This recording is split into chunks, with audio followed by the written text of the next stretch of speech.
Let's talk.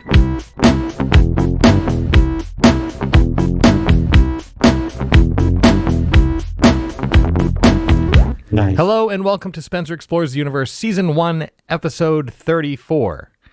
How you been? How was your week? How are we doing?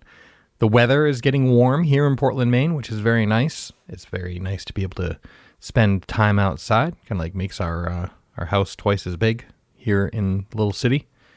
Because we get to be outside, have a little space, soak in the sun. It's nice. It feels good. It feels good to be outside. I'm going to go camping this weekend. And this weekend will be after you've listened to this, or before. It will have happened already. What I'm trying to say is it's my birthday this weekend. So, thank you. No, thank you. I appreciate it. It's not a big deal. Really don't care. It's just another day. It's just another day. No big deal. But going camping for my birthday, which is one of my favorite things to do. So I'm sitting here editing my voiceovers and whatnot, putting the show together with my shorts on, my flip-flops on. 1 foot out the door, folks, to go sit and, I don't know, just going to start a fire and look at it. I mean, what else do you really need to do? See some nature. Yeah, looking forward to that. So this episode, though, I'm really psyched because my old friend, Patrick Doyle, who is a senior editor at Rolling Stone, is my guest. And man, you know, I kind of let it roll while he was here, quote unquote here. He's got stories for days. His life is so strange and wonderful. And he's a really, really kind person. And that has remained unchanged since I've known him, which at this point has been for a long time. I've known Patrick since I was a young feller, and he was an even younger feller. And we met through music, and we still connect through music and just through friendship. So he's back here in Maine working remotely for the magazine, where he's from here, and has been back here pretty much for the whole time. So it was nice to catch up with him. I will say that we did our best to record the voices. So they'll hear like little teeny glitches here and there. And I was going to go through and edit it because I care about how things sound. But at the same time, it is what it is. We're in a quarantine. But I think it sounds good. He did a good job recording his voice. So we're going to just kind of roll with it. You will hear things like us dropping stuff, occasionally taking a drink, and my dog grumbling in the background. Oh, and I think at one point my wife unelastic bands a bag of flour, which pretty much sounded like fireworks. But whatever. Such is life. Here we are. I recorded home. What can you do? This show is brought to you by Maine Spirits. You can find out more about what they do, which is they bring all the booze into Maine, at their website, through their website, at their website. So their website is mainspirits.com. You can follow them on Instagram at main_spirits or download their app for your smartphone. And at the end of the show, we'll have happy hour, as we always do, wherein I will show you how to make a delicious beverage in the comfort of your own home. And how handy is that right now? Additionally, the show is brought to you by Bull Moose. In the middle break, we will have the Bull Moose Minute, and I'll talk to you about this week's releases, which are, for this guy, exciting. And lastly, let's go back to Bull Moose. You can find out more about Bull Moose at bullmoose.com. Their stores are starting to reopen, but as always, they are doing curbside if you want. As always, as recently, they're doing curbside still, you can order, and I'm just like a word salad today. You can order things from bullmoose.com, and they will send them to you where you live. So all of these things are options, and as stores reopen, you can go in and actually get back to music, movie, video game, and pop culture shopping at Bull Moose or at bullmoose.com. And lastly but not leastly, we are brought to you by Sun Tiki Studios. Sun Tiki Studios is a top-notch rehearsal and performance facility located on Forest Avenue in Portland, Maine. Obviously, due to the restrictions, they are not allowed to have concerts, but as they begin to smartly and safely reopen, rehearsal spaces will be available. There will be shows, to which point that's a possibility. And They're a very special place and an important place. So hopefully you can support them. Find out more. Told you, the dogs. It's just, they're here. There must be the mailman person. Mail folk. It's Barry. I say mailman because we have a mailman and his name's Barry. He's also my bartender at Rooski's when that was a thing that you could go to. You can find out more about Sun Tiki at suntikistudios.com. And I think I don't have anything left to blather about. So let's just get right to it. Thanks for joining us. Normally when you're in New York, describe to people like your job, your actual job title and like what you do. Yeah, I'm a senior editor at Rolling Stone. So I write about music, and I've worked there for 10 years now, which is crazy. That is wild. I know. Did they give you like a nice cross pen or some cufflinks yet? Nothing yet. I mean, you have to wait till you're like David Frick or somebody like that who's been there for. Forget it. I think we had his 30th party a few years ago. But you can't fuck with Frick. No. He's yeah. So I've been there for a while, and I go out and meet musicians and talk to them and try to tell their stories and try to find interesting stories and new ones to tell, and try to be creative and turn them into some kind of narrative, and try to, and it's great because you get to ask them all the questions that you've always wondered when you're listening to their music. So you get to actually sit across from them and see what they're like as people, and see how Willie or somebody like that. The way they talk is sometimes they talk like their lyrics. They're always, their brains just work like that. So you get to see how they actually how they interact with people, and and with bands it's interesting because you get to see Fish. I did a story on Fish, and to learn about the dynamics within that band and how they had to fight through a lot to still operate as a band after 20 years. You have to, like, as you know, with bands it's really tough. It's with the dynamics between people, and it's very rare that they for them to stay together and so they have to figure out like I don't know why I just thought of Fishes. I think it's because they do these Tuesday night things where they broadcast a new show during this time. So they have these rules, like they can't criticize the other after a show. They can't even compliment what the other did after a show. You have to just have to walk off stage, and you can talk about like baseball or something, but don't talk about the music. And I don't know, just I try to find new ways to talk about these artists and try to find what the real story, what they're really like as people. And I try to find the I don't know, the human element of behind the music. I know. Don't you feel like a lot of this shit would be like avoidable if like people would just like go to therapy and maybe like grow up a little bit? I don't mean to like call you out, and I know that you're in a position where you're talking to these people, but like, you see like I think about a lot of like the band dynamics I've been part of, and I can look back on it on various situations, right? And I can kind of see hopefully a lot of what I bring to the table. Maybe the good stuff is great, but also like the problems that I was causing by being a dick, and just like having an ego, or like, not being able to communicate with the other people in your band, which is stupid, and just the irritations, and just, I think it all comes down to like communication and being able to have like an open dialogue with somebody. Like when you say that they're not allowed to,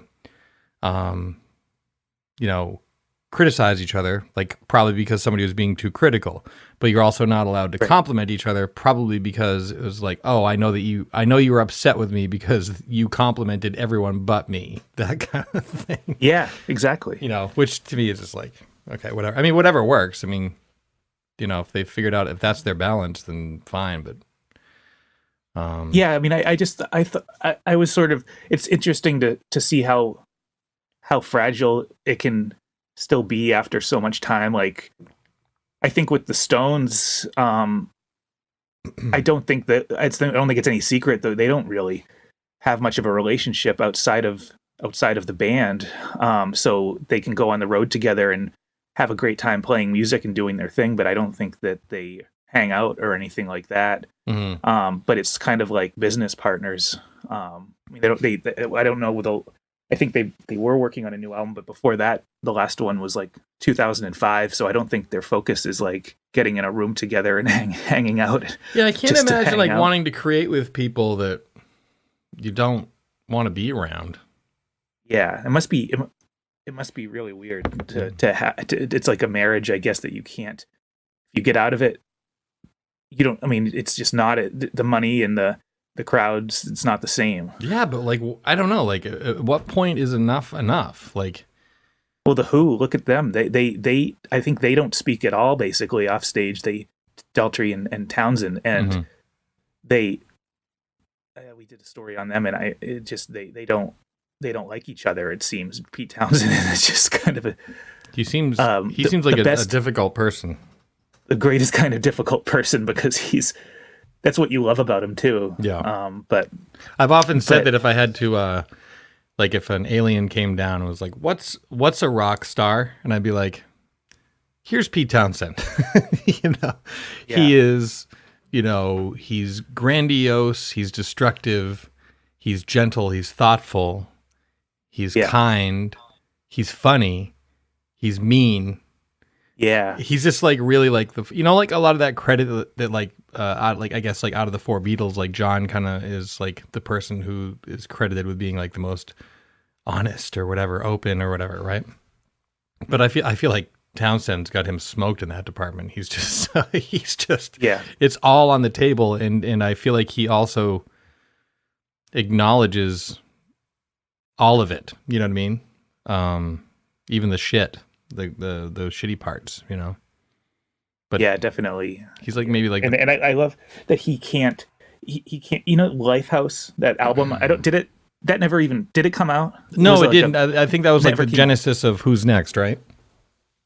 Yeah, but like he spent like he always the next 40 years he talks about Lifehouse, but like no one can. It's kind of a joke among some people in the office that we talk about. Like you can't.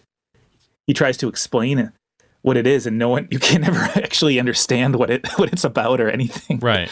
But that's why he's a genius. A lot of these guys, like I was working on a Little Richard story, and I talked to his agent, this guy, Dick Allen, who booked, he was the agent beginning in the 50s for like Chuck Berry, Little Richard, and Ray Charles, Aretha Franklin. Oh, wow. And he's still alive, so I wanted to talk to him. And you know, like you hear stories about Chuck Berry and how on the road he you know, you have to pay him $10,000 before he goes on stage, and you know he wants his money before he goes on stage, and he doesn't even use a band that he travels with. He uses a local band, so he traveled from city to city with a new band in every city, and it was just whoever the promoter and he would put together. They wouldn't rehearse. Right. And I think that was the reason that the Keith Richards wanted to put together that Hail Hail Rock and Roll. Oh yeah, that's like my favorite music movie, I think. Yeah, my favorite music documentary. Yeah, that's a fair choice. That was his 60th, Chuck Berry's 60th birthday party. Right, because like Keith Richards was like just sick of like seeing him like go on stage with a band that didn't know his shit. Yeah, but so I was talking to this guy Dick Allen, he was at William Morris Agency for like 30 or 40 years after starting in the 70s, but he just like retired recently, and he was working all that time. And so I was mainly talking about Little Richard, but he was saying how difficult it was to work with Little Richard, and like his shows would either be too long or too short. Like like Tom Jones was playing at the Greek Theater in LA in the 90s, and that was another one of this guy's clients, and they hired Richard as the opening act. And so, because Tom Jones is a huge Little Richard fan, and so Little Richard went on, Solomon Burke played first, then Little Richard went on for his like 40-minute set, and he played a full concert, like a hour and a half concert, and wouldn't leave. And he kept saying to the crowd, like, "You guys they want me to go. Do you want me to go?" And then they wouldn't. They of course said, "We don't want you to go." Right. So he played way too long. They had to cut the intermission. They had to cut the encore for Tom Jones for his big headlining show like in LA. And so there was that story. He had all these stories about how Little Richard was like, you'd tell him if he's playing Carnegie Hall, you'd say don't jump on the piano. That's like the original Steinway piano or something, and he would jump on the piano. And so I was like, what? Because have you talked to other people about Little Richard? And he was this really sweet, sensitive. I talked to his son, and he said he was really humble, believe it or not.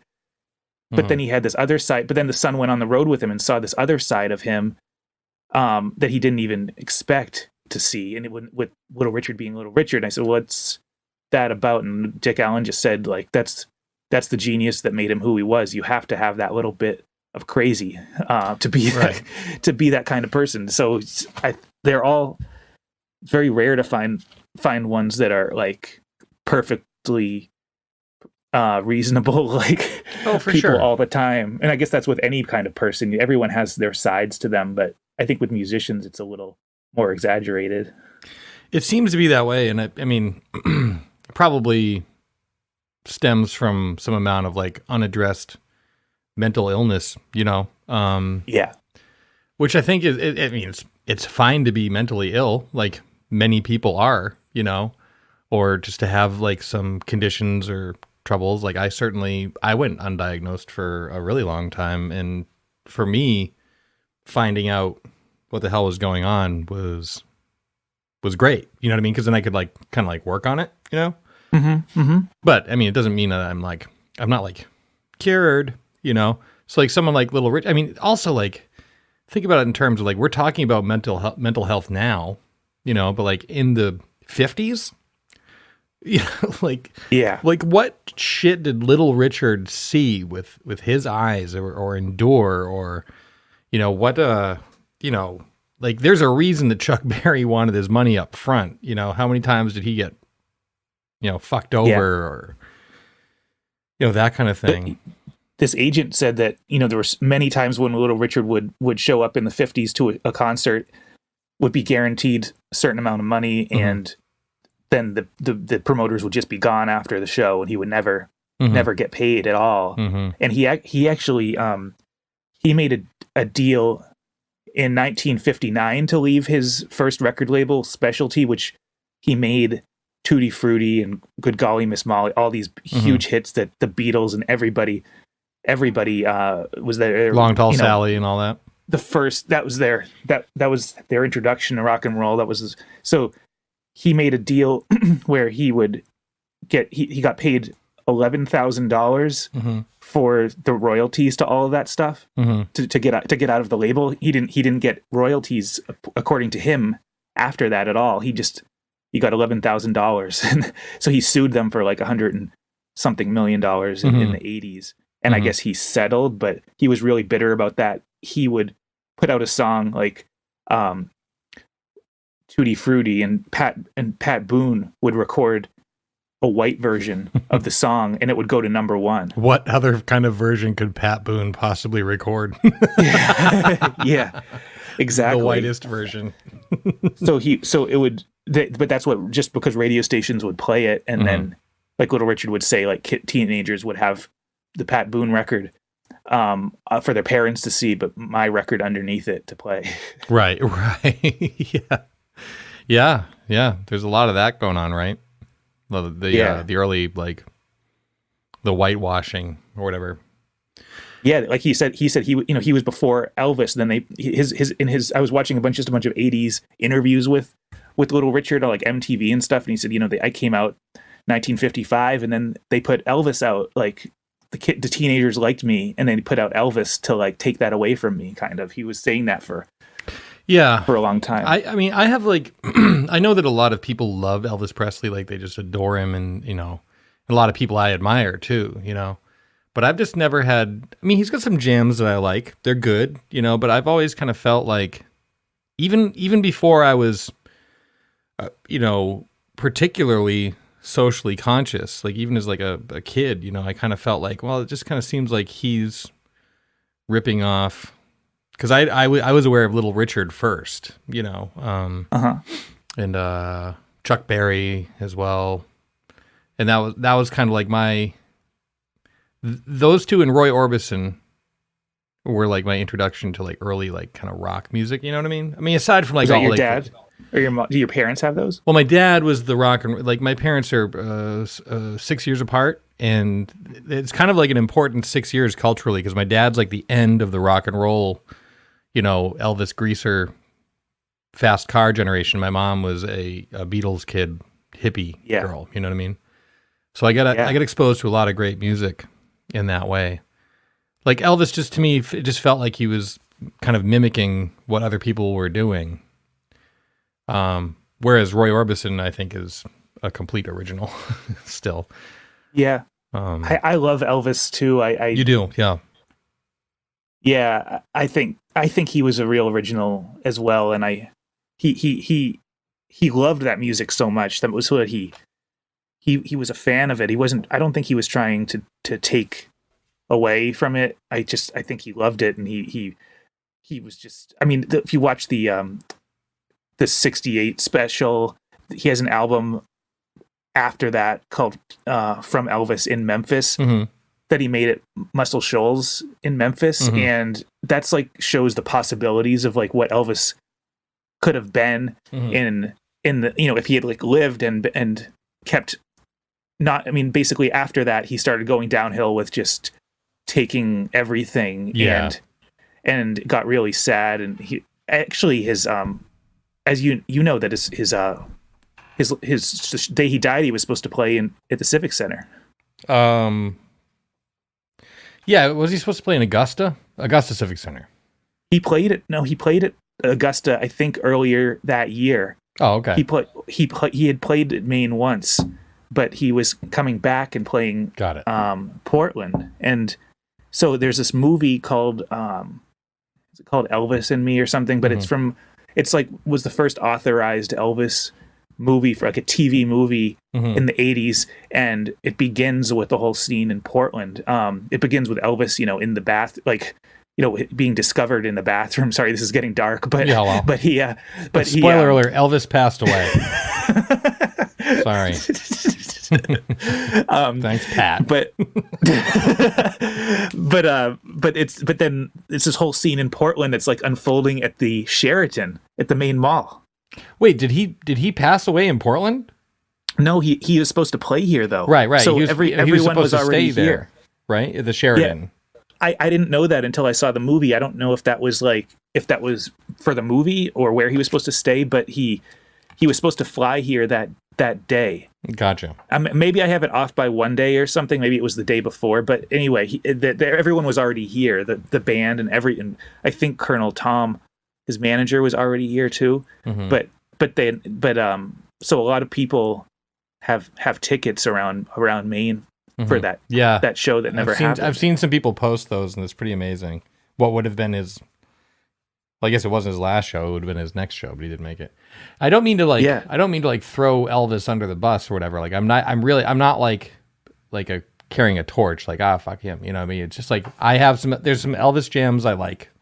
It also seems like to me that he was a really fragile and lost person who was manipulated to the point of destruction. Yeah, I think when his mom died, mm-hmm. everything just fell apart. I think she died when he was in the army. Mm-hmm. He went away to the army, right. And that was the end of the first chapter in the late 50s, and then she died, and he just was like a shell after that. So then he made this horrible deal for movies. He had to to do like 20 movies in this during the 60s, like 2 a year or something, or 3 a year, and they were all horrible. So he had to do that and record these soundtracks like quickly as well for those movies. So he wasted that time, but he came back in the late 60s and like, well, those did yield some good music though. Like Viva Las Vegas or like stuff like that. Yeah, I don't mind that tune. Or like Jailhouse Rock, is that like one of them? Well, that was before. Oh, okay. That was he had a couple movies before he went away, but that's great. But like when he came back and was living in Hollywood, and that was it. Just he got super hooked on drugs then, and then he got it together for this comeback special where he went back to play live again, and then they booked these Vegas residencies. He was just like trapped up in a hotel room and coming down and playing shows, and it just was almost like, I think it was like the movies again, having just this repetitive cycle where he had to kind of numb himself. Oh, sure. It's always such a bummer to like. I feel like there's like a stigma attached to tragedy that I think that like, you know, because when I was in high school, that's when Kurt Cobain passed away, and then Lane Staley and Shannon Hoon. There was just like this the 27 Club again. And it was almost like glamorized in a way. And actually, to go back to Pete Townsend, I remember him talking about like, you know, at this point, Entwistle is still around, but he was talking about like Keith Moon, you know, he's saying like, yeah, all these people say like how awesome it was, or they glamorized this shit. But actually, it just sucks, like, because my friend's dead, you know? Yeah. And I've never really understood like the obsession with someone, you know, like it just bums me out. Like, like when you say that, like he got hooked on drugs, like that just sucks. That sucks that he was so alone or whatever, or, you know, or the Elliott Smith felt that isolated, or, you know, or any of that shit. And I know, I recognize that there is something about that, you know, that suffering or whatever that generates some of this great art, but I don't think it has to be like that all the time. And I certainly would like to think that it could not be that. I mean, it's not going to work. Everyone's different, but like it's always sad to me when it just results in death. It just makes me feel bad, you know? Yeah. I just went to Graceland. It was like the last trip I took before everything went down in March. It was in January, and actually, it was to go to Jerry Lee Lewis. Jerry Lee had a recording session, and it was like, so went to go do a story about that. So watched him record, but then took a day to go to Graceland and to just walk around where Elvis lived and see his kitchen and see all he had and everything. You see the family photos and all he had going for him. It's like, this didn't need to happen. And he's not, you know, he had this huge group of people that relied on him, these friends who were kind of just sucking away everything from him. And he would want their approval. So he would just give them all Cadillacs, and he just loved giving stuff to people, but it was because he didn't know, I guess, what, I don't know, real love was or something, or from. I mean, how could you? I mean, how that's not a normal life, and you know, like, you know, there's so many pop stars that we could mention. It's like how could they possibly relate to what it's like for like you or I to, like, you know. I mean, Christ, like I've been like weatherman famous in my hometown since I was 18, and even my life's like a little bit weird. Yeah. As far as like, you know, like, I don't know. It's different. It's just, I'm not saying like I'm so famous or whatever, but it is different, like being in like a spotlight, you know, there's less anonymity or whatever, you know, like I'm not suffering from excessive fame or anything. I don't want this to sound like I'm going down that. Yeah, no, but if you like go to a show or something, you know, like you're being watched in some way. Yeah, there are sometimes it becomes apparent, you know, and you're like, oh yeah, right. But like, could you imagine if you're like as famous as like Obama and you're trying to, or like, you know what I mean? Like, how could Elvis, he couldn't go anywhere. He couldn't go to the store. He couldn't, like, that sounds like really isolating. And, I don't know. Like, obviously, like, it results in some pretty bizarre, and often tragic behavior. Yeah. That's what I'm impressed about Willie, because he has been, I don't know, he got famous later in life, but he's been performing since he was like 14 years old. But then, like, when you talk to him, he's like the nicest person. Yeah. And actually one of the least like judgmental people. When I was doing a story about him, we went to a red carpet thing, and it was not a real red carpet like you'd think of it. It was like if the Cinemagic in Westbrook had a movie premiere. Like, okay. It was a very out of the way Texas local movie. It was an independent movie that he just did it as a favor, but he went and promoted it, and he was walking, and these like local news people were asking him all these questions, and then I asked him, what did you think of those questions? Because the whole thing looked pretty irritating to go through. And then he said, I wouldn't know what a good question is. Like, you never even hear anything negative from him at all about anything. And so he has his family, and he's a really great family too. And he's one of the most solid people that I've ever written about. That's awesome. And that's exactly what you want to hear about Willie Nelson. Like, I got invited to go see him, I don't know, within the past 10 years or something, down at the House of Blues in Boston. And okay. And I went. I was like, yeah, sure. Why wouldn't I go? But it wasn't like in my brain. I wasn't like, oh my God, Pink Floyd or something. Yeah. But I was like, definitely, I want to go. And I went, and I'm watching there, and I was just standing there with like my mouth agape. It was like, oh my God, this guy's like the Statue of Liberty. He's like, he's an American, or just a treasure. He's just like I just couldn't take my eyes off the stage or just believe that I was actually hearing that voice and sing all those songs too. It's like, holy shit. How many, I know. Oh man. That's somebody I'm glad to hear that he's nice, because he's my favorite guitar player alive, I think. He's a underrated guitar player. Super lyrical. Yeah. I've seen so many shows of his, and it's kind of actually a joke with someone I work with.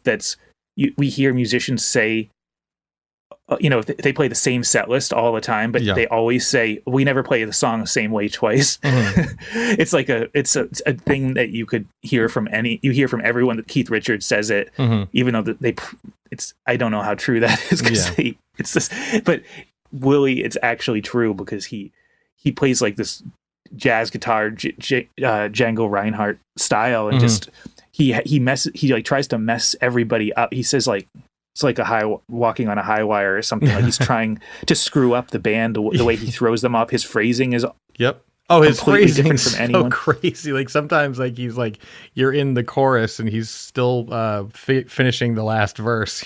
Yeah. I remember the first time that it really. I knew, for context's sake, this might have been helpful at the top. I guess I can do it in the intro, but like, I've known you for a long time now,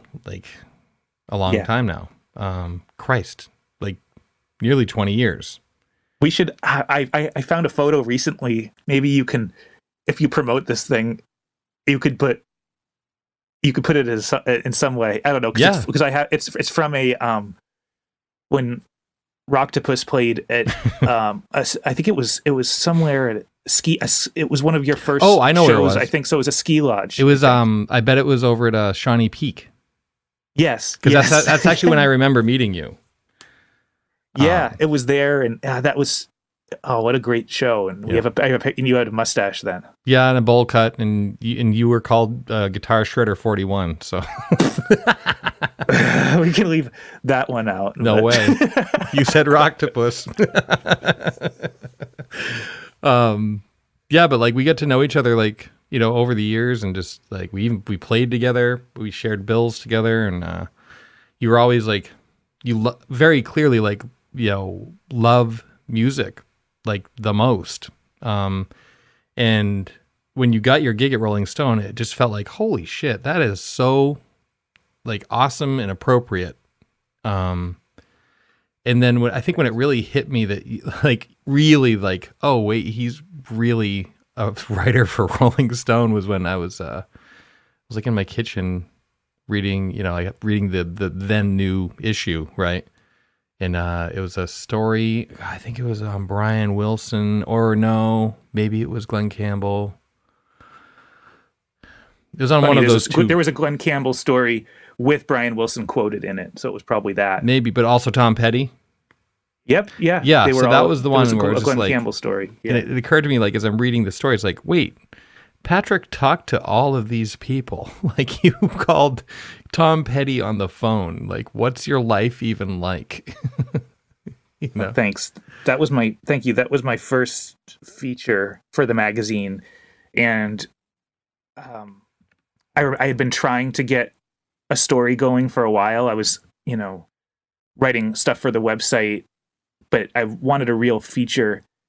And so they needed somebody to do this story about Glenn Campbell. And so it was super last minute. And I had, so I agreed to do it. And I didn't even know that much about Glenn Campbell, but I came to love him. I mean, he has so many great songs. And then he wasn't just a cheesy country star. I thought he was a cheesy country star, but then I talked to Tom Petty, and he's like, those are some of the best songs on the radio. Those were the best things that, you know, it was the same time that he outsold the Beatles in 1968. And it kind of got a bad rap for like AM radio or something. I don't know, just being kind of corny at the time. Sure. And he had a variety show that I think, which was awesome. Which was awesome, but I think people saw him as like too mainstream or something. Sure. I don't know, but he before that he was a part of the Wrecking Crew with that's right, the studio musicians in LA that played on all the Beach Boys stuff, Frank Sinatra, Simon and Garfunkel. So he's the guitar player on all that. He's just one of the greatest guitar players and bass players. He toured with the Beach Boys as their bass player. Yeah, he was the fill-in for Brian Wilson when he wasn't doing that for a while. So that was the first story. And I'd never been to LA before. I'd never been to California, so flew there, and that was insane. Like it was in Malibu. The interview was in Malibu, and I flew into LA and took a red eye and landed at like 4 a.m. And I thought that LA and Malibu were like the same thing or something. I just didn't know. So I flew into LAX and then drove in the middle of the night to Malibu and checked into the hotel, and then went to his house, which was like in some gated place with a bunch of other, like I think Tom Petty lived near there too, and Gary Shandling. Right, yeah, and so it's just it was just like a different planet or something, and then you're just, you know, eating.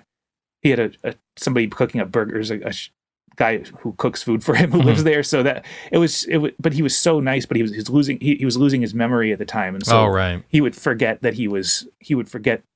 He'd say, "Where's the bathroom?" or stuff like that. "Where's the garage?" And you know, but then he could talk about all those stories about Sinatra. He told amazing stories about working with those people, but just when he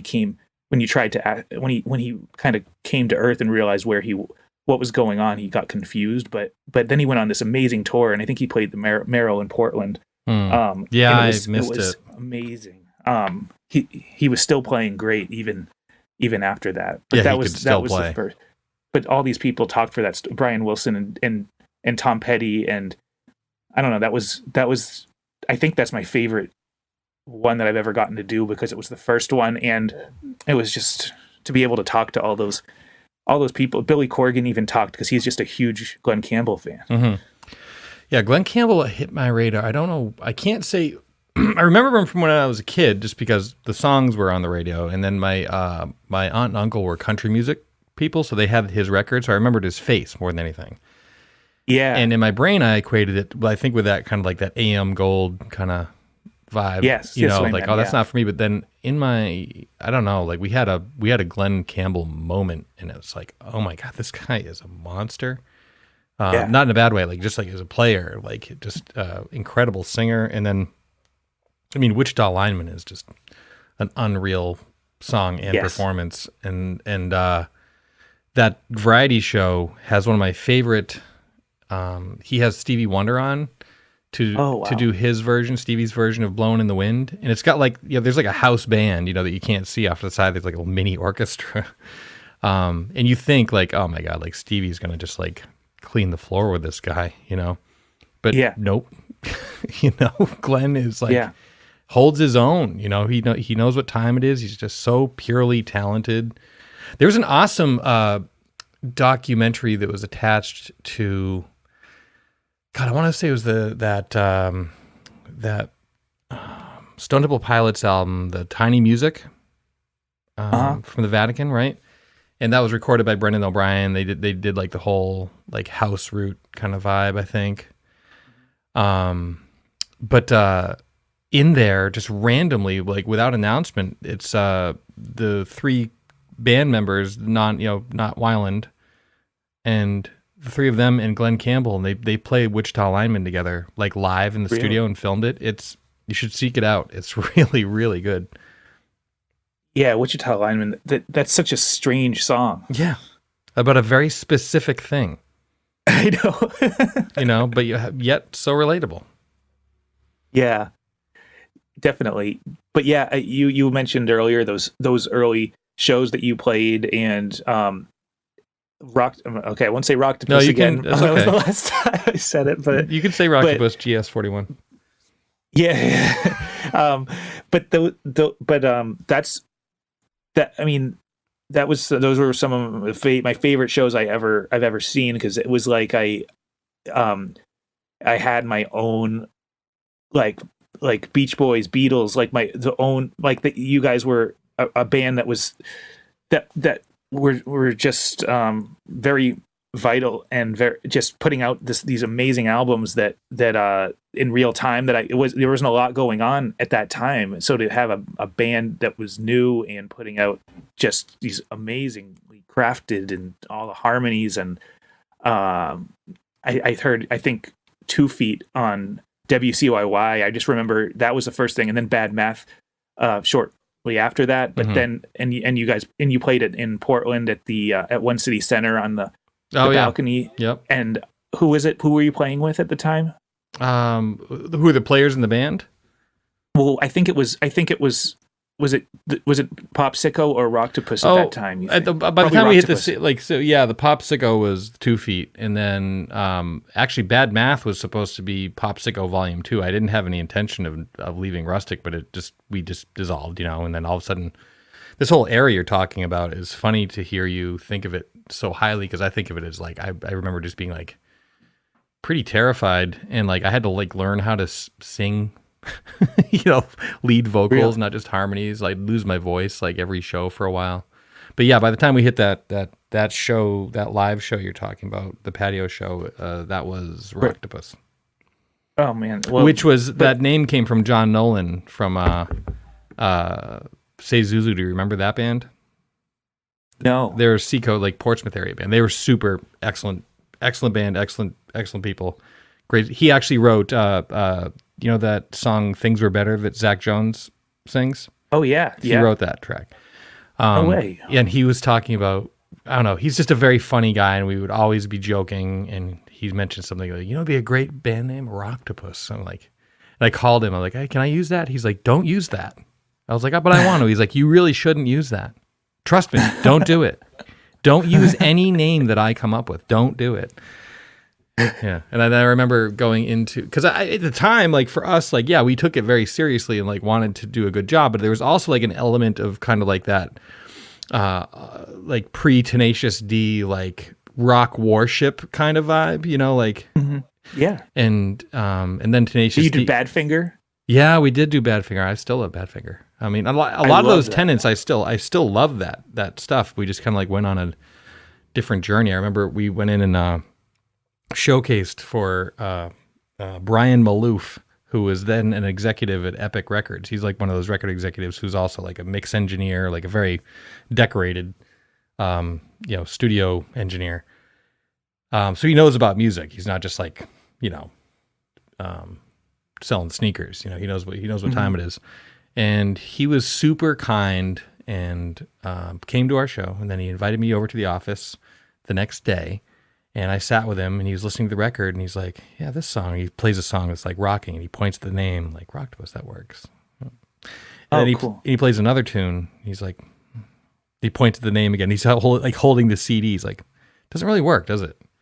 I was like, no. So, it's still to this day the most straightforward advice I've ever gotten from any record executive. I mean, aside from Kurt St. Thomas, who's just like a dear friend, but he shot straight. He's like, this is good, but it's flawed. So you need to fix this. And I literally went home and pulled it apart and just thought about a new band name and just slightly altered the direction. You know what I mean? Took away the jokey shit. Yeah. I mean, not all. I mean, there's no way that I'll ever be able to take away all the jokey shit because it's just so, so much part of who I am. But, and then we changed the name and immediately, put out a record that I still remain proud of, that first, As Fast As record. And then, and then we were signed immediately. It was incredible. It was like, yeah, thank you, Brian Malouf. What a great album. But for both of those bands, like you mentioned how you kind of like the Tenacious D thing of being into, it was like a window into it wasn't just like the songs. I loved the songs, but it was also a window into this whole world of classic rock, that I didn't like, Badfinger or Wings or then a lot of Who stuff, and you got it was everything about it. And then all the personalities in the band.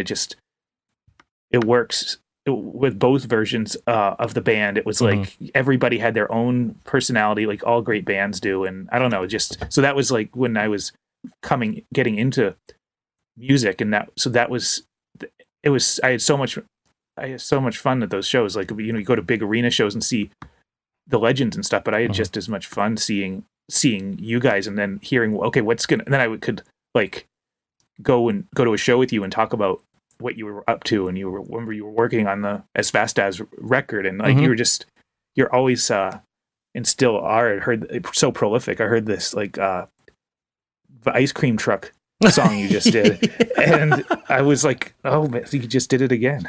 Oh man, I was so happy to do that. I mean, so to clarify to anyone listening, I have a friend who started this really terrific ice cream truck. It's called Twist. It's awesome. And she and her partner, they run it. They have a couple of employees. They would show up at concerts. So you try to save room for Twist because it's awesome ice cream. They have super creative flavors. It's soft serve, but super cool. And they got this really fun truck. And I had asked her, it was last summer, I was like, when are you going to get a ice cream truck song, jingle, speakers and stuff? And she's like, as soon as you make me a jingle. I was like, okie dokie. And then that's, that was months ago. And I just I had it in the back of my mind, got to make her a jingle, but because I don't do commercial work, you know what I mean? Like that. I'm not opposed to it. I just mainly record, music. And, but yeah, I did want to I kind of looked into that challenge and wanted to create a song that if I heard it when I was a kid, I'd go ape shit because I knew ice cream was coming, and when this all this pandemic horse shit went down, I was just probably most people in the world, I was freaked out, and I just needed to I needed to not think about it.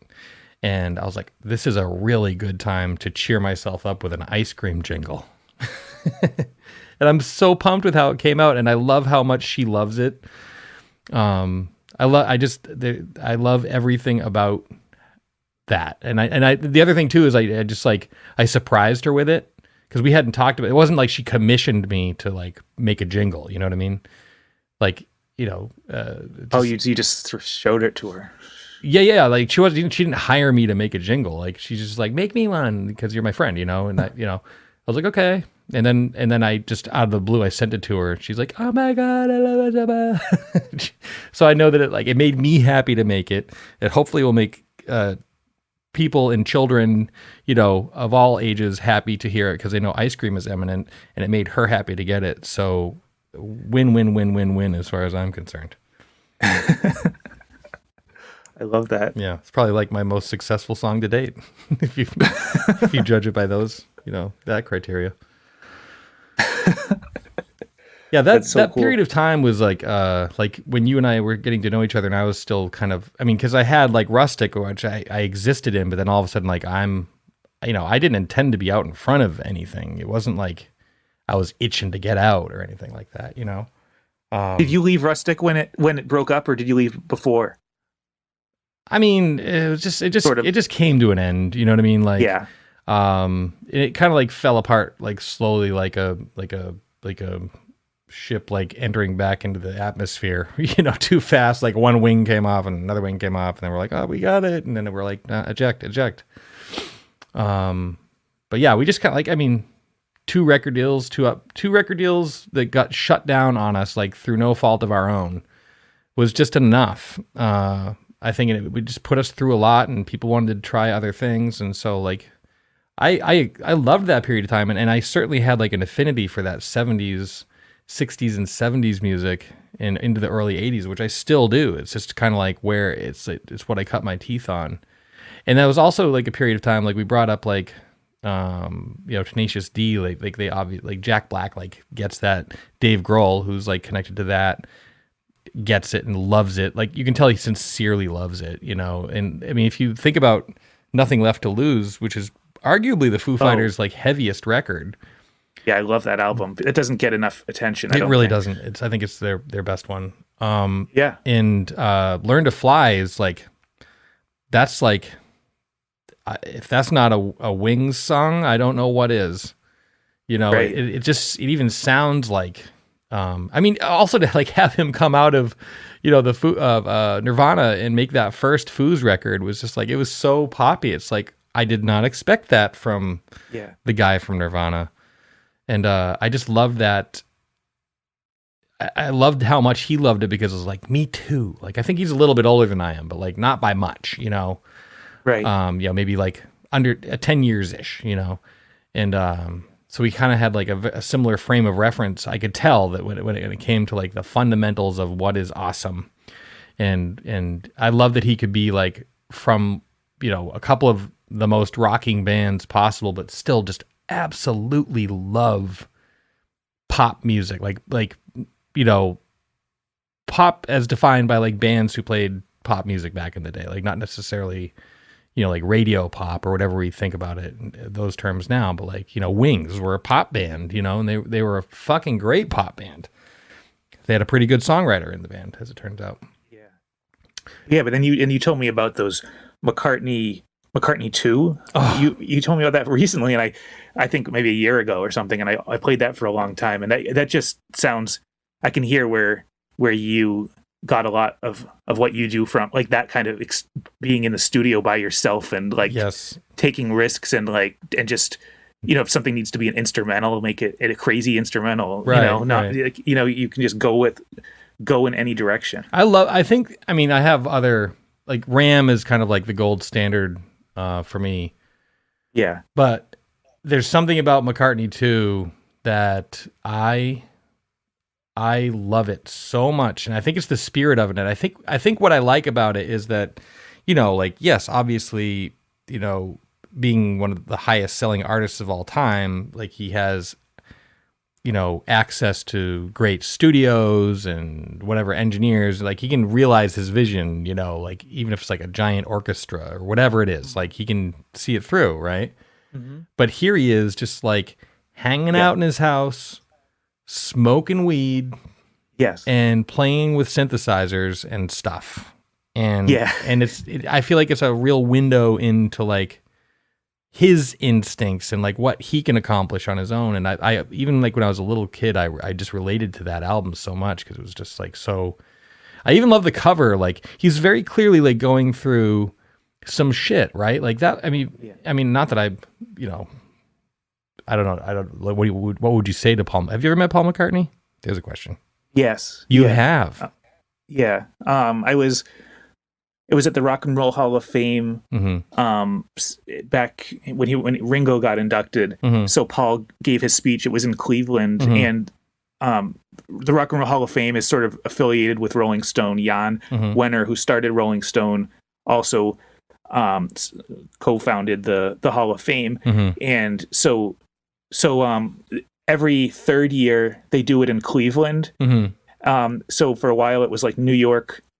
It was at the Waldorf Astoria for a while, which was really cool. But then they moved it to arenas. It got bigger. It's still cool, but so it would be New York, LA, and then Cleveland. And Cleveland was the best because it's in this old, like, just rundown old theater where like the Stones and all these bands back in the 60s would play. And so it's one of those last, like, it's a great Cleveland rock venue, and so it's there, and so it's small, and so I would go and be backstage and interviewing people as they came on and off, and Paul wasn't going to come through the normal way that a bunch of the other people did. He had his own dressing room and had security that would clear people out, and he'd come down and do his speech. But then there was a jam at the end where they did, I don't know, I saw her standing there or something like that. Yeah. And so he was playing.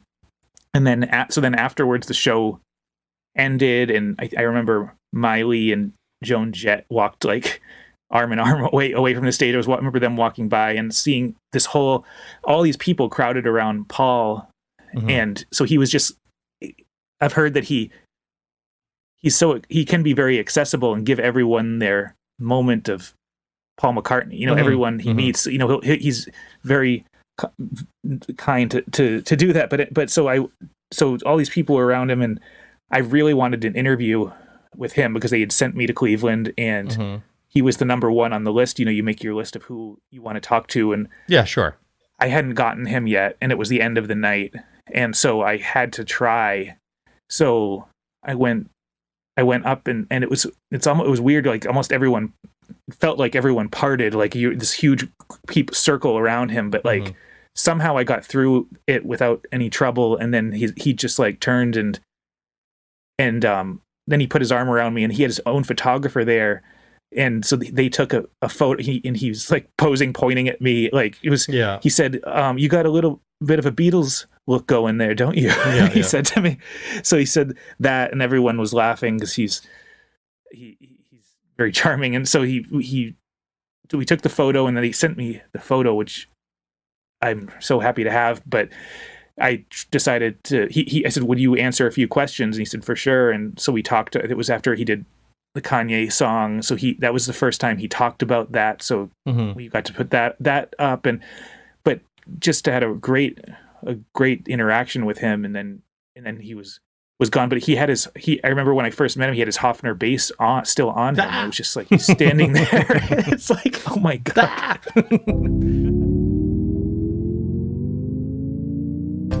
This is your Bull Moose Minute for the week starting on June 1st, 2020. I'm excited about this one. I'm always excited to talk about music and movies, but like this is particularly exciting for me because there is something being released this week that I have been waiting for, and I'm so excited about it. And I'm going to end with it. Coming out this week on 4K UHD, the movie Parasite. Have we seen this movie? It's a great movie. You should watch it. I was thinking maybe it was just going to be like a straight up horror movie when I read the title and all that stuff, but it is not. I mean, it is and it isn't, but it's really, really great, very thoughtful, very creative. I highly recommend it, and I'm sure it will look great in 4K. You know what else will look great in 4K? Jaws 4K UHD. That movie deserves to be released on whatever format is the best, because it is one of the best movies of all time. Also, Star Trek short treks on Blu-ray and DVD. And lastly, but not leastly, the soundtrack to John Carpenter's 1982 classic, The Thing, on colored vinyl.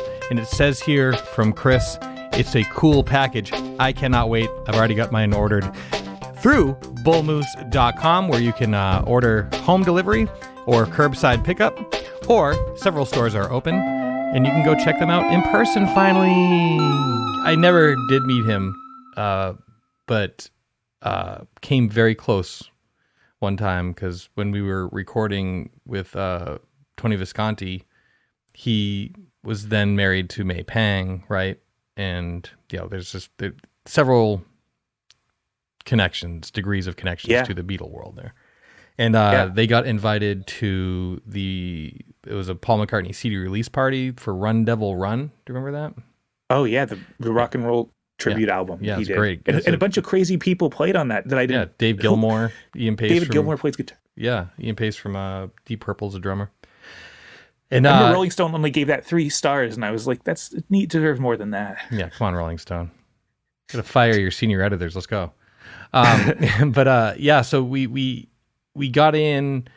Tony was kind enough to invite me down because he just knew like that I'm a huge McCartney fan, And so I went down to New York again. I'd been back and forth quite a bit. We were just working down there. Went down there.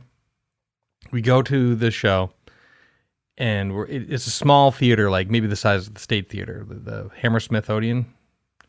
I think it was the Hammersmith. Oh, was it the Hammerstein Ballroom? Hammerstein Ballroom. Sorry, Hammersmith Odeon's. And so he played. You saw him play a show. You saw him play the Run Devil Run songs. No. He didn't play. He just kind of they played. It was just a party. He came out on the stage and did like a little thing.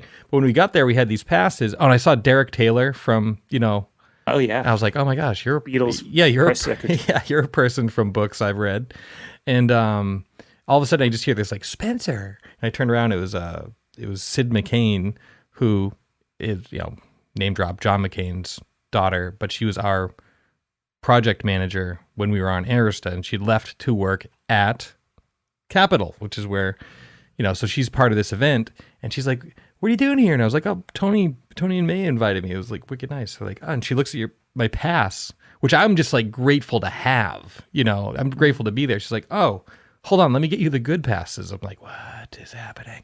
And so she comes back with 3. She's like, 3 of you? I was like, yeah. And I walk over to May and Tony. I was like, here, here's your pass. They looked at me, and I think May said like, how the fuck did you get these? I'm just like, oh, well, pays to know people. And so I went up into this room to wait for Paul McCartney. Like, that was the pass that got you into the room, that if he was going to be in any room in the theater, it was that room, right? And I'm in there, and I don't remember. Do you remember Judy Collins? Like I just did an interview with her on Monday or Tuesday. I just interviewed her the other day. Like, she stuck in my mind because like my mom had Judy Collins records, and I was just like, I think technically Judy Collins was my first concert, But then I was standing at this table. It was me and Lawrence Fishburne, and The Matrix had just come out, but I was a big fan of that movie Event Horizon. Oh, I thought you were going to say I was a big fan of Pee-wee's Playhouse. Of course, I'm a big fan of Pee-wee's Playhouse, and we talked about that. But like, so I was just like, it was just like, what are you? doing. I was like, I'm a musician. Like, oh, awesome. And I was like, hey, by the way, congratulations on Matrix, but like Event Horizon is awesome. He's like, oh man, thanks. That's cool. I thought that movie was underrated too, and all this stuff. And then I proceeded to, because we were standing in a room that like maybe Paul McCartney would walk into. Yeah. It didn't matter that Lawrence Fishburne is obviously like this incredibly accomplished actor, right? World famous accomplished actor, and I'm like, guy from Maine who's working on it. way down here. But at that moment, it was a level playing field because we were both nervous as shit that, music God was going to walk in. And so he and I both got tear-ass drunk on tequila because we were so nervous. And he never ended up coming up because that was right around when Linda had passed away. So they even said like when we went in, he's like, yeah, he might not. He hung out for a minute in LA, but he might not. I guess he's still not like really feeling it. So, which was a bummer. But that's a fun memory. And he played the Cavern for that album. Wow. Yeah. Can you imagine? He played it. Yeah. I've decided that the only show that I would risk it all right now during this would be is if he came around to play, like if he played State Theater and did all B-sides and deep cuts, then I'd be like, you know what, fuck it. I'm gonna wear my. It's crazy. Some shows are happening. Like I just saw on Facebook, Tony Boffa from he lives in Florida and he's playing shows. Oh yeah, now in Florida. Oh, Florida! I just couldn't believe that. Florida's killing it. Literally. I mean, I wouldn't. I got a little nervous when I saw that. Hell yeah, yeah. I don't know what. I mean, we'll see. We'll see. I don't know. I'm not going to sit here and say I know because I don't know. I'm just doing I just did an interview with Betty Levette. She's a great soul singer. She's been around since the 60s, but I just we're doing a story about how veteran artists are doing right now, being off the road, these people who tour all the time, just kind of checking in with them. And she said that the artists that anyone that people will the only artists who people will risk anything for are the older baby boomer artists, and those are the ones who don't want to go out because they don't want anything to happen to them. And I asked David Crosby, I said, would you go on the road right now? He said, hell no. Yeah. Not until there's a vaccine. Yeah. I wouldn't if I were them either. Like, oh, do you hear my dog grumbling in the background? Pete's like, oh no. Pete's like, I wouldn't go on tour either. But yeah, it's a very scary thought. It's just because no one knows. We just don't know. We know that there's this horrendous, virus spreading around that has mysterious, moves mysteriously. And I know there's just so much fear surrounding it and very, very little along the lines of information, coming from the top. Yeah. So I don't know. I would feel both scared to play something like that. And I would also feel a moral responsibility, I would feel terrible if a bunch of people got sick at the show. That negates any potential fun that could be had, and if the drive was to make money, then I'd rather make my money doing something else that wouldn't potentially harm a bunch of people, Yeah, because it feels like this week people are starting, because of summer, Memorial Day weekend kicking it off. People are starting to go out a lot more and see and kind of try to get it behind them, but which I don't know about, but something like the State Theater, whether that means it would open in some way eventually where you're like at reduced capacity or something like that. I don't, it's such a, I'm sure that they have to be thinking about that, but how do you do that? I don't know. And I had a day, I want to say last week, it was just like this. I was on back-to-back calls all day. And everyone I talked to was somebody whom I admire, look up to, is totally smart, problem solvers and doers, And it was just back-to-back calls with just all, has all killer, no filler, as they say, right? And what was kind of frustrating by the end of the day was I felt like I'd had all of these conversations with really bright people and just nobody had any answers, None of us did. None of us had Mm-hmm. anything to say to each other that could be reassuring. Everything's like, well, yeah, we'll see. Yeah, You know, because if this just happened to the music industry, then there would be some attention put on it, and people would be trying to solve those problems. But like, the governor, that's not the only thing they're dealing with. There have No. nursing homes and hotels and restaurants and all these businesses, and so I think, and live music kind of gets looked at some of the time as just extracurricular fun. Yeah. That's not that. Yeah. That isn't livelihoods necessarily. So I don't know. It's and a lot of the artists that are touring are, people don't have sympathy for financially because they're doing so well. So it's hard to grasp what this is doing to venues. Oh, it's crushing. It's crushing to musicians, venues, the people who work at the venues, the people who sell ice to the venues. You know what I mean? Like, it's just like, and one thing that does aggravate me, I'm not like big, people are going to make their own choices, going to make choices that they're comfortable with. It's their health. I personally am like taking it seriously and isolating and stuff. And, but what bums me out is that like when this went down, the music industry, my industry, all of us, ranging from tiny little turds like me to giants, titans of the industry, right? Everyone was like, boom, shut down. You know what I mean? Like obviously like, yeah, we had to because it became, but even before there was any sort of mandate, like these things were canceled. We're like, nope. And we did so. And we all knew we were doing it. And we had no idea when, we still have no idea when we're going to be able to go back to work, and what bothers me is like, when you hear people whining about like, I guess I just processed it and I had my anger already and I had my sadness. I'm just like, this is the right thing to do. And I felt like the music industry did the right thing for once in its damn life. And to hear people kind of complain about like, I got to reopen. It's just like, dude, sorry. Like, there's a bit of a thing happening. So just, we're all up shit's creek, we don't know what's going on. So not to dwell too much on that stuff.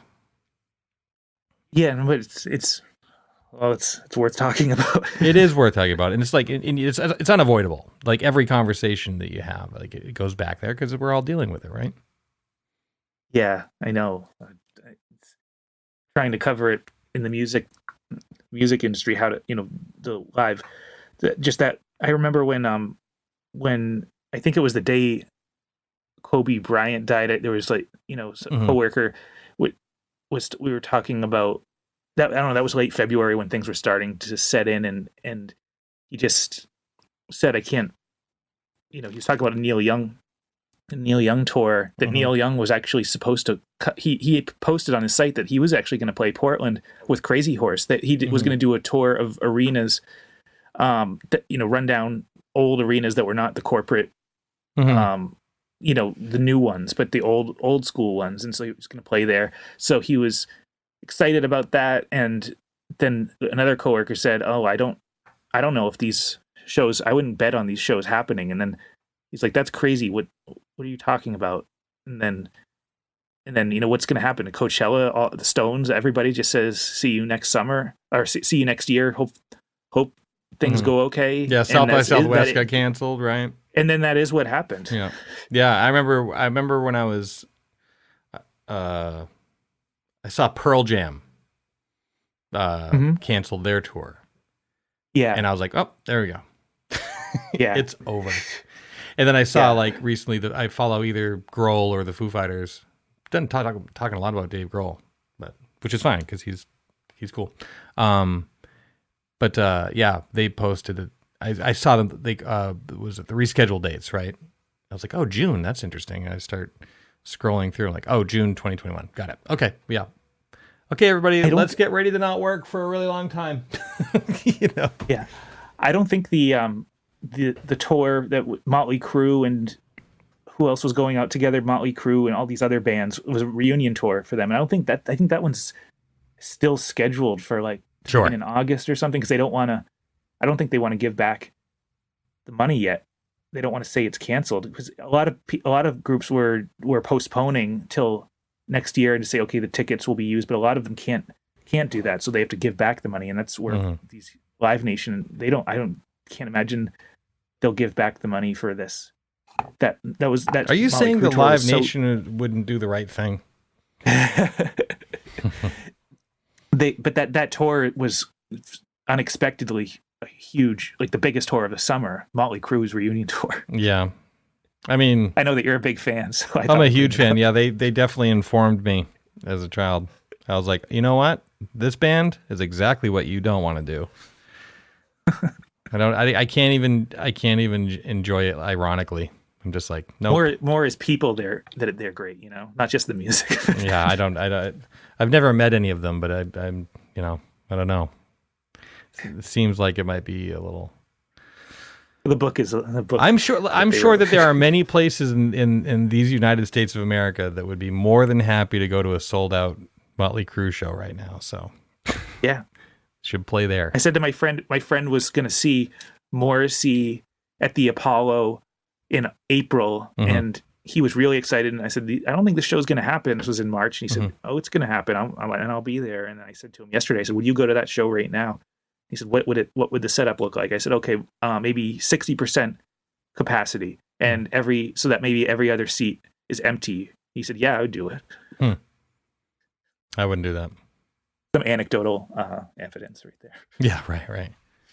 I mean, I mainly wouldn't do it not because of the danger, but because I really just don't enjoy the noise that Morrissey makes. Sorry, Morrissey. I've never really liked. That's been a blind spot for me. Yeah. The Smiths. I don't know. There's just something about it. There's a type of music out there, and I won't discredit it because like so many people like love it. You know what I mean? Like it's their thing. Like that Joy Division, Smiths, Cure, that whole cross section. It just is not for me. It just but like people love it. So like whatever. I'm not gonna say it's like bad or stupid or like Motley Crue would be like, hey, fuck you, you're terrible, get out of here. But like that whole situation is just that's just like. I feel like it's just not for me. So whatever. I'm with you. Everyone I respect loves the Smiths, and then I walk into a coffee shop and I hear it, and I don't like it. No, yeah, it's like cilantro. It's not for everybody, right? Some people love it. Yeah. Is there anybody that you have not had the chance to interview? And then I'm sure this list could be like hundreds of people, but like, is there anybody in particular that you would like to have a conversation with that you have not? Who would that be? And what would be the question that you would want to ask them that you feel like has not been asked? Well, I think Dylan is one that I really want to talk to.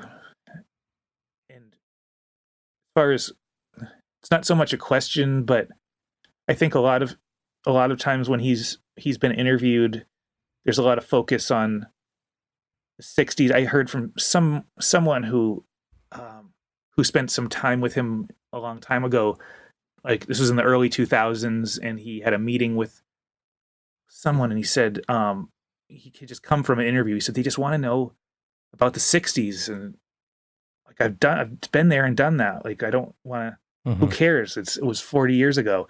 And a lot of, every time he does an interview, it harps on that. I mean, he gets angry, and so it becomes contentious, as all Dylan interviews are.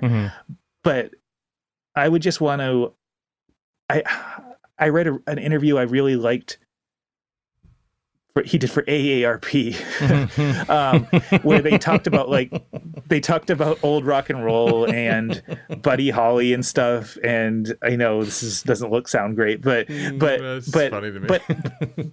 but I would want to just, I think I would want to talk to him about stuff he likes to talk about, like old rock and roll, but then use that to get into how he wrote some of his songs, because he has so many interesting things to say about, like the AARP guy asked him about what his favorite song he's ever, or the best record he ever made. He said Lovesick, which is, that Time Out of Mind song. And then Dylan just does so many interesting things. Like he toured with Merle Haggard a lot before before Merle died, and then before Merle died, Dylan got a Grammy Music Cares Award a few years ago, and like a lot of his speech was spent just like ragging on Merle Haggard and how, you know, I think he preferred Buck Owens to Merle Haggard. I was just thinking about this the other day. Like he for some reason had turned on Merle Haggard and decided to use his like acceptance speech to talk a bunch of shit about Merle Haggard. And Dylan, he's just one of the most fascinating people. There's so many. I love his later records. I love the Love and Theft and Modern Times. And I think he just, you know, he tweeted about Little Richard, and it felt like you were reading Chronicles, his book again. Like he has so much to say still. And I saw him play at the Beacon in December, and it was like seeing. I think the best show I had ever seen was Leonard Cohen at his comeback tour, and Dylan was kind of, it felt like you were seeing Leonard Cohen, like, you know, Dylan was what you sometimes cannot be engaged, but this time he really was, and he was center stage, just playing harmonica for a lot of the show, singing and playing harmonica with this amazing band, and I think I would try to get him engaged and seeing where it went, but I really want to see what I would love to just see what it's like to talk to him. And I'm trying to think of who else I for some reason have never talked to Rivers. Not that sounds like for some reason, like, because he's Rivers and I'm not, but I love, there's so many great Weezer songs I would love to ask him about from back in the stuff he did when he was even at living in Boston at Harvard. There's a live album that a bunch of songs never got released, and there's like the Summer 2000 bootleg that I remember getting off the internet way back then. Like all these Weezer songs that never, some of them made it to Maladroit, I think, but I don't know. I just would love to be a nerd and talk to him about that. If I may jump in here. Yeah, I'm curious what your answer. Well, we brought up Grohl several times, and yeah. I met Dave Grohl in the most amazing way that you could. In that, like, we drove down to Washington D.C. to play a show that didn't happen. It was like, if you head down there, I think we can get you on the gig, right? Kind of thing. It's called the WHF festivals, back when radio stations used to have big, huge festivals.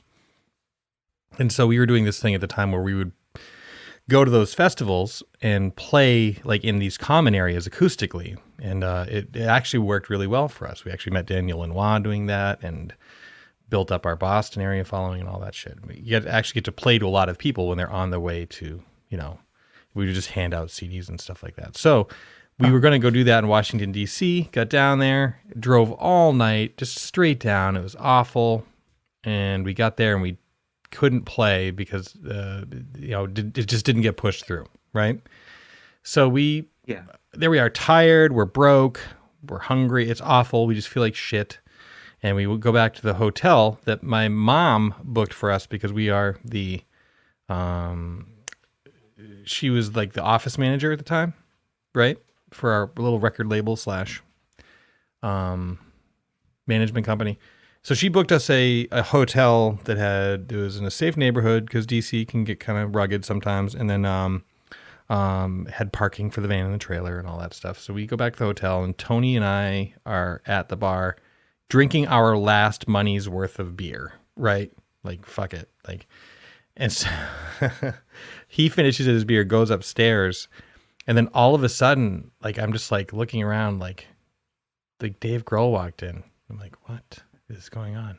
And then all of a sudden it was like, you know, Green Day, and then Incubus, and Scott Ian from Anthrax, and it's like, you know what I mean? Like everyone who just played my mom, unbeknownst to her, booked us at the after party spot.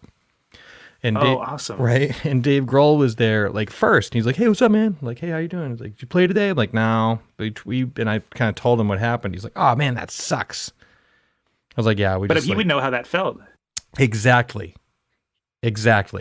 And he basically like took me under, like sometimes literally under his arm and like brought me around the party. And I of course, was like, hold on 1 second. I went back to the phone, like called up to everyone in the hotel room, like, get down here right now. Like, this is so fun.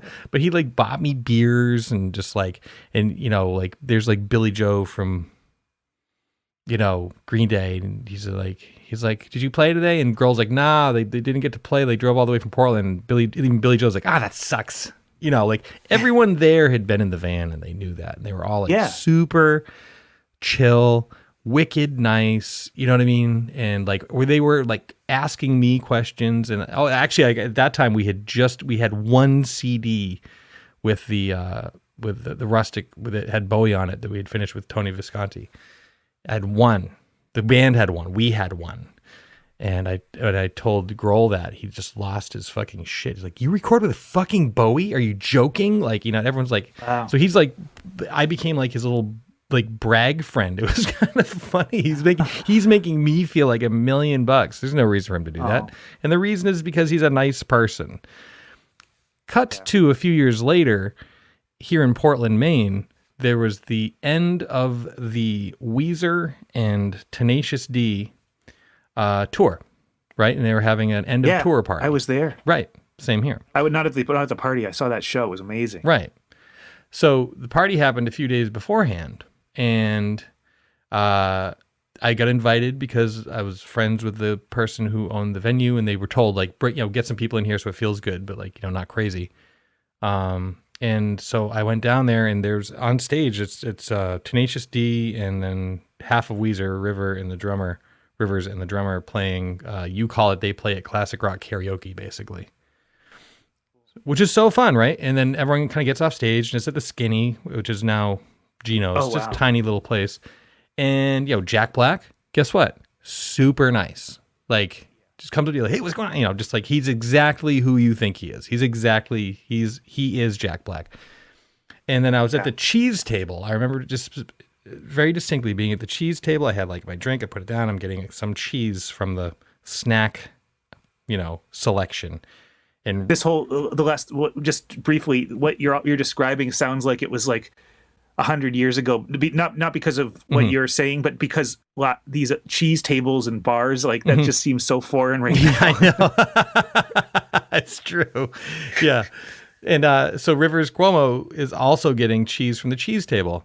And I was just like, I looked at him and I said, like, we don't get a lot of big shows up here. And so, we really appreciate you bringing this show up here. It's really meaningful to the town. And he just stared at me and then walked off. Yeah, I've had, I think at Bonnaroo, I had a similar thing where I wanted to interview him, and his publicist quickly intervened. Yeah. Wow. And he got on a golf cart and went away. Mm-hmm. Now, I've had people say like Huey Lewis is an asshole. It's like, well, how do you know? Like, well, I saw him at the airport and he was rude. It's like, okay, well, maybe he had to take a shit. Like, who knows? Like, exactly. You don't know. Yeah. But like, we're standing there at the cheese table. I just wasn't like, can I get a picture? Can I have an autograph? Like, I didn't take up much of his time. I looked at him and thanked him for bringing us a nice thing, and he couldn't be bothered to acknowledge me, as though I had walked into his private cheese world. You know what I mean? I'd understand if I burst into his dressing room like, hey, I just want to say thanks, man. I was like, we're standing at a cheese. Right. We're eating cubed Swiss cheese, and I'm talking to you like a person. So whatever. Maybe, hopefully if you interview him, you have better luck than I do. Or did. Yeah, I don't know. I don't have like a strong desire to. He came to mind as someone I would like to try to see if that's really what Rivers is like, or is there different Rivers. Mm-hmm. It sounds like the two people you've chosen are famously difficult to interview, and it sounds like you want to see if you can cut it. Kind of. I guess that's what it is. It's kind of a challenge. Like you don't want to. But then I think earlier on, I was more into trying to click with these people. But then, as time goes on, you're not as focused on that, because you realize you don't have to try to be anything you're not with them. If they don't want to be nice, then they don't have to be, but you don't have to try to be Yeah. anything else. But it is fun to play a little, treat an interview like a game or something where you have to always kind of start out with what they want to talk about.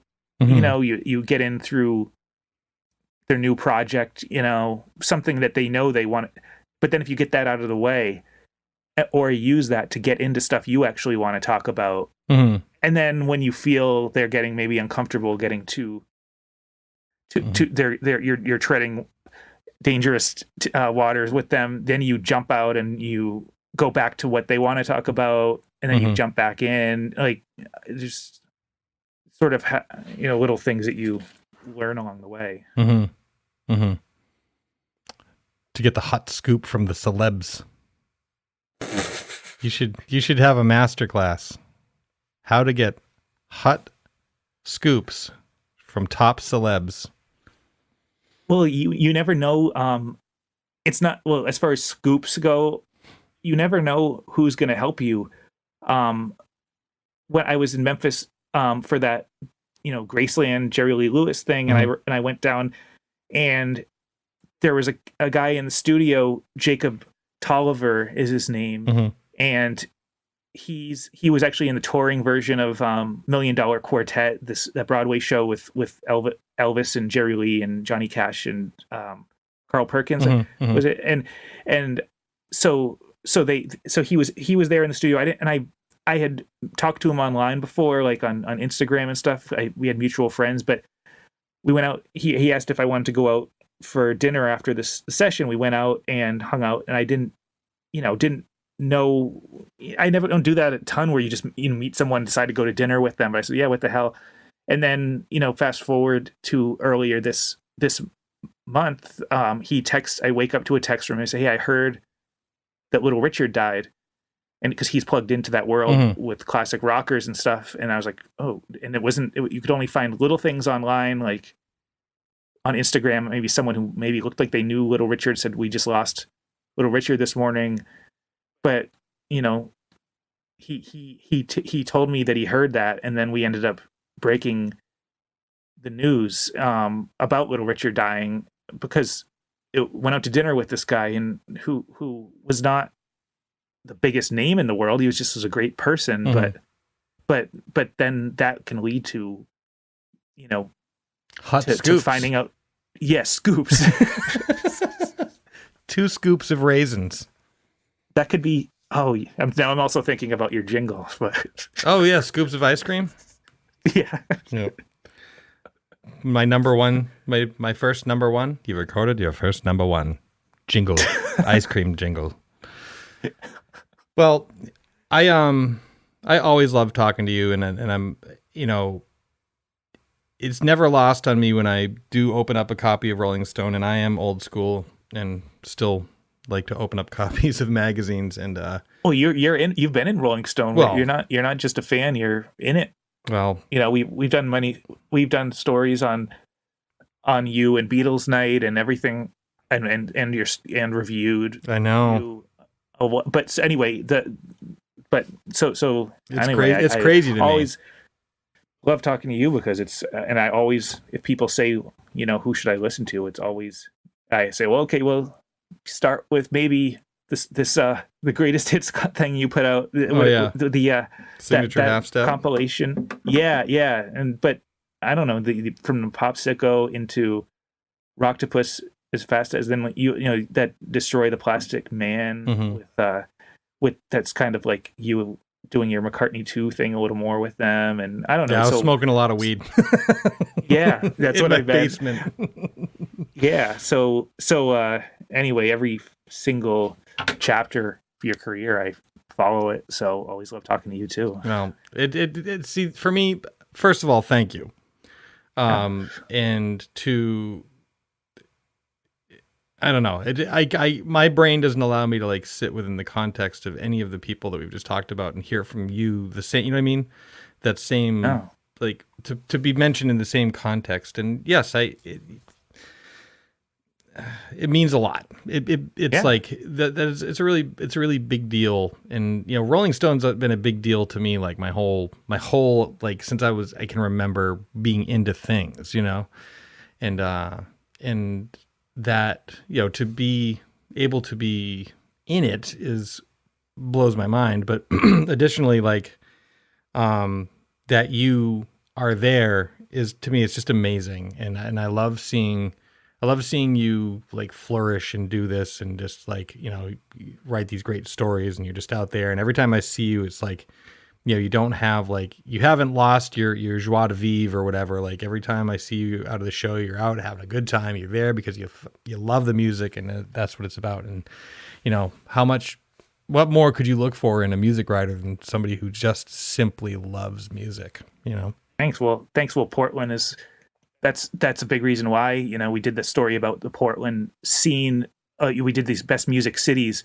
We would have meetings about, okay, there's Austin, there's New Orleans and Los Angeles, all these great music cities. Mm-hmm. But I was, putting that package together, and I said, I had said Portland before, and honestly, people laugh because they don't know. Mm-hmm. But then we put it online, and that the web traffic for the Portland story was just insane. Is that true? Yeah, and more than other cities. Like, we did a bunch of other cities, but Portland, and then we write about. It was probably all my mom like clicking on it repeatedly. Yeah, well, but you can see it. I mean, there's like, you can see thousands reading at a given time, and for the big stories in Portland was one of them. And then, I think we've written about Rustic too. And then it goes through the roof with that. And then the Beatles night, people and it's not, you see online people commenting. It's not just people who live in Portland. They have gone off and lived all these other places, but people just know how insanely great the music scene is here. It's like, I mean, from Rustic to you, and goes to Paul Revere, and Dominic and the Lucid. It's crazy. Yeah. He's amazing. Dead Gowns is Dan Capaldi, when he go over to his house and his crazy Kenya Hall. What Dan does in the studio by himself. And like, there's so much creativity, and it's all, he inventing new ways to make albums, and they're not doing it for commercial reasons, but that they're doing it, because they love it. That's right. I agree. Well, it seems like you're trying to win the compliment off, so I'll let you win because you're the guest. Yeah. It's great to talk to you, and thanks for taking the time to talk on my little show. Yeah, for sure. Thanks for inviting me on. Of course. All right, see you, Spencer.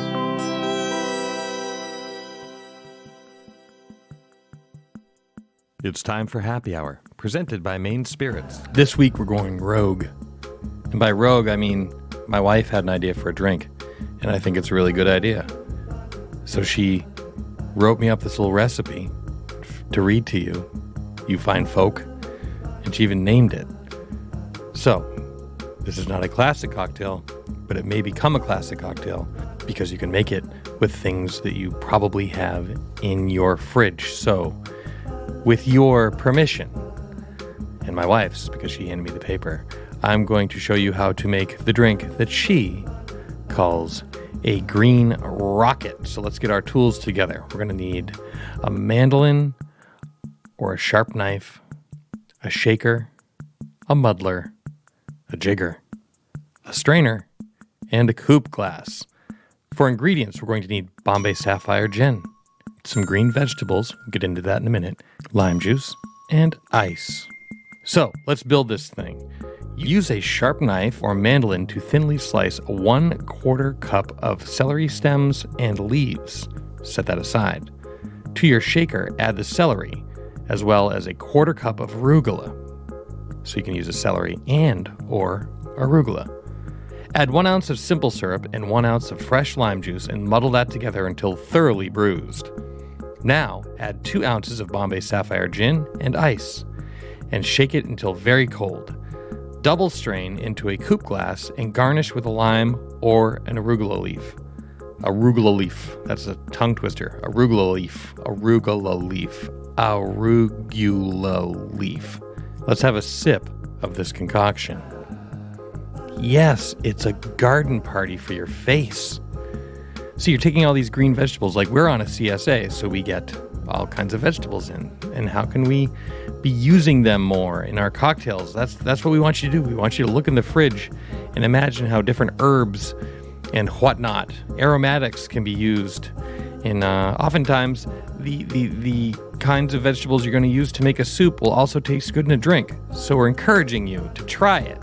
As we've said before in the show, the worst case scenario is that you make a drink that doesn't taste that great. But even still, it'll still be a drink. So it'll be functional on some level. And if you don't take a chance, you can't make an omelet without breaking a few eggs. Am I right?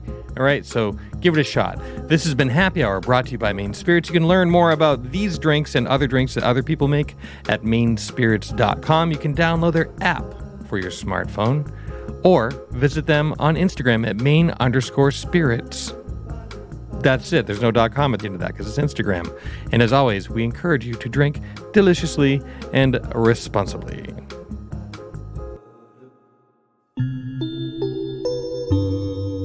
Spencer Explores the Universe is brought to you by Main Spirits. You can visit them online at mainspirits.com or download their app or visit them on Instagram at main_spirits. The show is also brought to you by Bull Moose, serving Maine and New Hampshire's music, movie, video game, and book and trinket needs since 1782. Also brought to you by Sun Tiki Studios at 375 Forest Avenue or at suntikistudios.com. Spencer Explores the Universe is a Mistakes Were Made production.